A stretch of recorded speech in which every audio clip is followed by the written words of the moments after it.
you are president and CEO of a very acclaimed museum in Kansas, but you come from the humanitarian sector. What drew you to museums in the first place?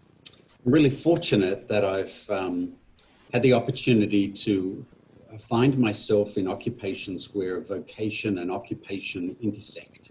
And that's not everybody's experience, and it's been really satisfying that I've had that opportunity. So I was privileged to provide leadership to a humanitarian organization for 10 years, and that's what brought us from Australia to the United States.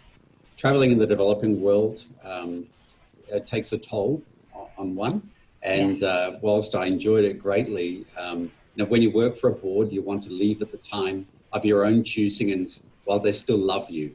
Yes. And because both of those things are going to change.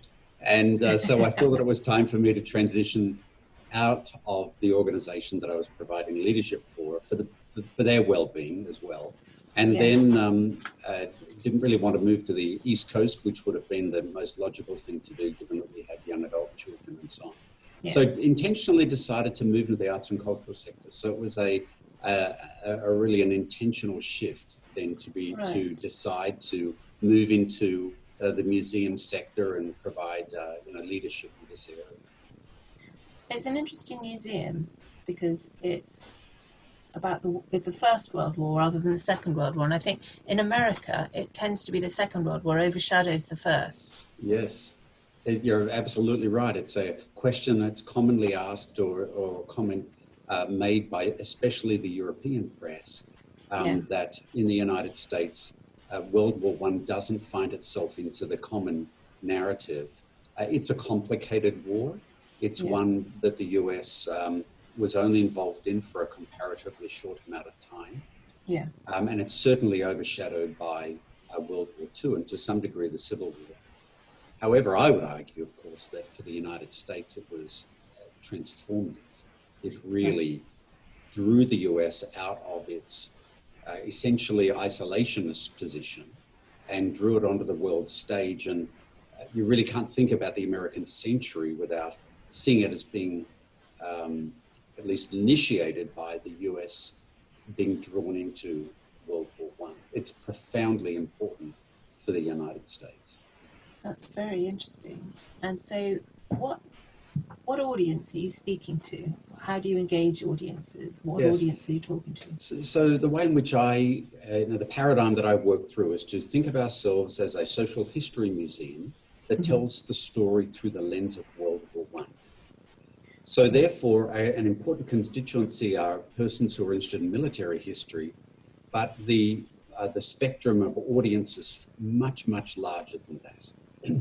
And so having the paradigm of, or thinking about us through that lens, I think, enables us then to speak to an enormously broad swath of the community. And because we differ than other like institutions, in that we collect encyclopedically from all of the belligerents, and we seek to tell a global story, we are of real interest to visitors from right across the world. So last year, for example, people from around about 80 countries visited the museum and the memorial, and from pretty much all of the states of the United States. So we have a broad appeal, in part because of our differentiator and the lens through which we look. Yeah. So tell me about the museum's sort of history and evolution. How did it start in the first place? Yeah, it's a great story of crowdsourced funding in its original sense. Soon after the armistice of 1918, so a group of community leaders came together in Kansas City and said, let's do something to honor the war dead of the region and create a tribute for peace, and then began to tell that story in the community. And then during 1919, a community fundraising activity was held. It was 10 days long, and 83,000 people participated in donating what was $2.5 million, which is the equivalent today of about $40 million. So it was really a grassroots initiative, which is quite different than, for example, the Imperial War Museum, which began in 1917, or the Australia War Memorial in the 30s, which are principally top-down or federally mandated memorials. This was a bottoms-up attempt. Now, there were many memorials, of course, built across the United States, but our forebears, the community leaders who built this place, built a monument of scale, and then they also chose to collect encyclopedically. So we began collecting in 1920. And then in 26, the memorial was opened by President Coolidge. 150,000 people gathered here to celebrate its opening and dedication. And then in the late 80s, early 90s, some deferred maintenance caught up with the building and it would need to be shut. And another fundraising campaign was held, and it was reimagined that a new museum could be built in its understructure, and it was restored. And the community raised, once again, $100 million to do this. Huge amount. It's quite a fantastic story. So it's then given congressional designation as the National Memorial for World War I and the National Museum for World War I, without federal funding, still privately supported by the grassroots of people in the region across the country, and has this central role in the United States as the central repository of the memory of World War I. I think you said that museums like this are better positioned to tell a more nuanced story of history than conventional accounts like history books and so on. Yes. We take a particular approach that I think enables us to really examine the impact of the war in a way which is deeply engaging for people. And how do we measure that? Well, I think that attendance and feedback and so forth is a healthy indicator. In that we, rather than talking about the relevance of the war, we instead assume relevance and talk about our work as interpreting, remembering, and understanding the Great War and its enduring impact. What we seek to do is to understand how the war was firstly experienced and the impact of that, but then the broad shadow in which the world has continued to live in the decisions made and the impact of the war. So I think that then that enables us to be able to engage people in conversation and thinking about the war in a way which really intersects with their interests and perhaps exposes them to ideas that they might otherwise not have considered. Yeah.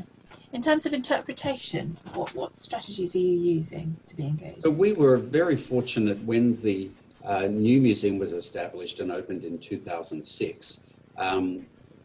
The team here used this Applebaum Associates, who are one of the foremost museum designers in the world, and they did an outstanding job in taking individual personal stories as the central narrative of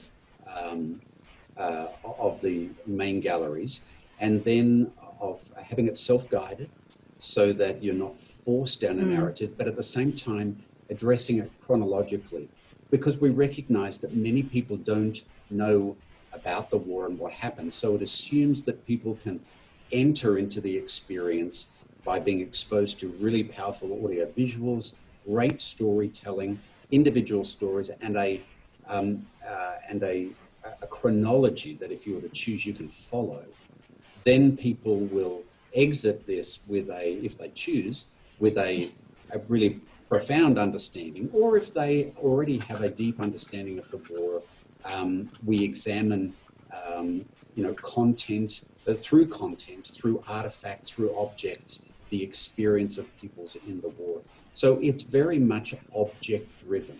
So we see ourselves as a serious museum with a serious collection, and it's the objects which tell the stories, and they're central to the experience of the visitor. And then enhanced by, I think, audiovisual content, experience that then enriches people's understanding. So it's the objects that make that emotional connection, effectively. Yeah, right, it is. So we're very much object-driven here. Yeah. And of course we have, in the chronology that we offer, which is throughout the entire of our main galleries, there is extensive individual and personal story told in quotes, so as to humanize the experience. And great graphs as well, graphs and charts to help people get an understanding of the scale of the war and the impact that it had. You know, even the war by numbers is a great way for people to understand what was involved, who did what, how, and then geography. You know, one of the challenges of World War I involves empires and countries that no longer exist. Yeah. And so it's more complicated than what might be, you know, more recent, geography. And so by the use of maps and large graphics, people are able to understand the scale, who was involved, when it happened, and so forth. So it's, it's powerful stuff. Now, we recognize that in a post-COVID environment, some of those things need to change. Our interactives that require touch, we're unable to be using, and we see ourselves in the future transitioning those to other types of technologies. And in fact, we have a whole plan that we'd already adopted last year for us to be upgrading the galleries and making them increasingly immersive. So the timing couldn't be better for us. Oh, that's good. That is good. Tell me a bit more about the lockdown, the COVID lockdown, and how you used that. Sure. Yeah, so we were watching the media in January, February, looking at what was happening across the world and anticipating that there may be a lockdown. And so we began a conversation internally to say that firstly, how can we get through this? What are we going to do with staff? And we made the determination there that we'd retain all of our staff and we'd set them up to work from home. So leading up to the middle of March, when the lockdown began in this part of the United States, we had set everybody up at home with access and then divided up the entire staff into 5 teams. 2 of those teams focused on online learning and the enriching online content. And another of those teams was transcription and digitization. And so, for example, our guest service staff, our store staff, our event staff, others administrative staff, they were assigned into an archive role where they then took now what's about 8,000 pages of diaries and letters and transcribe them into Word documents. And so that is then provided onto we upload those onto the website, into our collections database. And now what was previously long form scan documents now are accompanied by a text document, which then can be run through translation programs. Then people across the globe can use them to translate to their own language. Or another use might be, for example, somebody who is sight impaired. And now they're able to run them through reading programs or other learning differences. They're able to use them in ways which are appropriate for the learner. So that was a very exciting project for our staff for the long period of time that we were closed, from the middle of March until the 2nd of June, that those staff were engaged in activities that were core to mission and also personally really engaging for them. They would otherwise not be spending time with these letters and with these diaries. So personally, many of them said, well, this is really wonderful. But importantly, it is and continues to be a tremendous service for our guests, our visitors, who would then access these resources online. Then, of course, we begin to think about how are we going to open. And like all institutions, we developed a plan. Our objective is to make create an environment where our visitor is safe and where, importantly, our staff and our volunteers, we have about 300 volunteers, and they also, of course, need to be in a safe environment. So put a plan together, and then the delicate task then of reopening and then dealing with all the management financial issues that come as a result of that. That's interesting. Do you think there will be long-term effects in terms of the way museums are designed? Yeah, I do. I think that we need to think of this as a pre-COVID and post-COVID museum experience. Expectations of people will differ. I don't quite know how, but I think that it's reasonable for us to assume that they will. Now, that's not to say that there's any way that we're going to be throwing out the baby with the bathwater. It's but I think that there will be changes, that people have a heightened sensitivity to touch and to hygiene related issues. For example, we have a variety of trenches where we discuss how trenches were designed differently by different forces, and we illustrate that with physical trenches. And to access some of these, you'll put your head through a hole to look into the trench where you hear diaries being read or letters being read and so on. We recognize that in the future people won't feel comfortable putting their heads through holes because of the touch-related issues. Yeah. So we have to redesign that experience, and I think that there are issues such as that.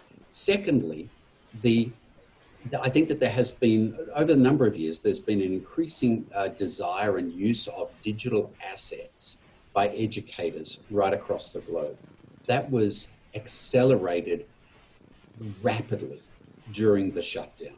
Yes. That the paradigm was already shifting, but it was accelerated at a rate that we had never seen before. So there is an openness, a much broader openness to the use of digital assets in the educational field, and also for people to use in their own homes. So we had already established some objectives for ourselves and adopted them in the middle of last year around a digital strategy in order for us to take the museum to the more than 4 billion people who have access to the internet. That just becomes increasingly prioritized as people expect to experience the museum in both the physical visitor experience, but also just as powerfully in the digital realm. Yeah.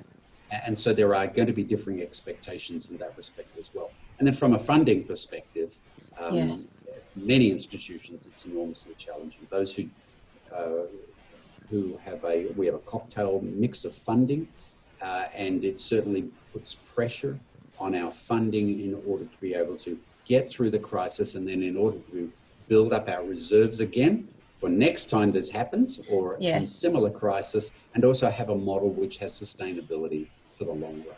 Yeah, absolutely. You've said in the past, history doesn't repeat itself, but it often rhymes. Are you optimistic that humanity can learn from the lessons of the past and move forward in a positive direction? Yeah, the eminent historian Margaret Macmillan argues that the world now is more like the world of 1913 than it perhaps has ever been in the past 106 years. Yeah. You know, we look to the increased nationalism that we're seeing around the globe, the tribalism that we see, the shifting alliances, the changes in economic relationships, and the greater awareness of the gap between the workers or the masses and the wealthy elite. Yeah, so these things mirror in extraordinary ways what was happening leading up to World War I. I think that for us to be paying attention to those and other variables is absolutely essential for us in order to create and chart the future that we would have. So this is the rhyming part where it's very much rhyming what was happening leading into World War I. So am I optimistic? I'm an optimist at heart. So yes, I am. I think that there are many well-meaning people who are helping us think about collectively the risks that we face and the need for us to be paying attention to the current circumstances in order to not only avert us, as Clark says, sleepwalking into the next war, but to affirmatively create the sort of environment and world that we would yearn for, that our forebears here yearned for in the Creationist Memorial, that we would do all that we could to create a just and lasting peace for ourselves and all nations. That's part of the purpose. It's inscribed on the Great Frieze that's part of the objective of this place, to create this type of environment. So yes, history doesn't repeat itself. It often rhymes, and I am an optimist at heart, believing that that we'll make our way through this, not without enormous and powerful challenges. Yeah. Thank you so much. I've really enjoyed this. Great to visit with you. Yes, and with you.